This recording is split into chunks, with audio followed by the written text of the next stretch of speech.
ছোট্ট এই দোয়াটি পড়ে ঘুমিয়ে যান, সকালে উঠে ফলাফল দেখুন। দোয়াটি একদম ছোট্ট, আমি যদি বলি আপনাদেরকে বলে হুজুর কমন দোয়া, আমরা তো সবাই পারি। এই জন্য ছোট্ট এই দোয়াটি পড়ে আজ রাতে ঘুমিয়ে যাবেন, সকালে উঠে ফলাফল দেখবেন ইনশাআল্লাহুল আজিজ। আপনি মাথা থেকে বোঝা নামিয়ে ফেললে যেরকম হালকা হয়, আপনি এরকম হালকা মনে করবেন। আপনি মনে করবেন আপনার সমস্ত গুনাহ মাফ হয়ে গেছে, এরকম একটা হালকা অনুভূতি আপনার ভেতরে কাজ করবে। খুশির জন্য মনে হয় না? এই জন্য আমরা যদি ছোট্ট এই দোয়াটি পড়ে আজ রাতে ঘুমাতে পারি, সকালে উঠে ফলাফল দেখবো ইনশাআল্লাহুল আজিজ। আমি যদি আপনাদেরকে হাদিসের টেক্সট শোনাই, হযরত যায়েদ রাদিয়াল্লাহু তাআলা আনহু থেকে বর্ণিত, রাসূল সাল্লাল্লাহু আলাইহি সাল্লাম বলেন, হাদিসের স্পষ্ট ন্যারেশন হচ্ছে, যে ব্যক্তি রাত্রিবেলা 3 বার এই দোয়াটি পড়ে ঘুমিয়ে যাবে, সকালে উঠে আল্লাহ তাআলা তার সমস্ত গুনাহ মাফ করে দিবে।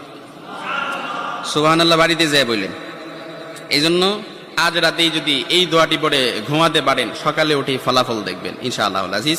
দোয়াটি আমরা সবাই পারি, তবে আপনাদের মনোযোগ আকর্ষণ, আপনারা একটু আমার দিক অ্যাটাচমেন্ট বাড়ান। আমি আপনাদেরকে বলতেছি, সবাই পারি, আমার সাথে একটু ঠোঁট মিলাবেন। আস্তাগফিরুল্লাহাল্লাযী লা ইলাহা ইল্লা হুয়াল হাইয়ুল কাইয়্যুম ওয়া আতুবু ইলাইহি লা হাওলা ওয়ালা কুওয়াতা ইল্লা বিল্লাহিল আলিয়্যিল আযীম।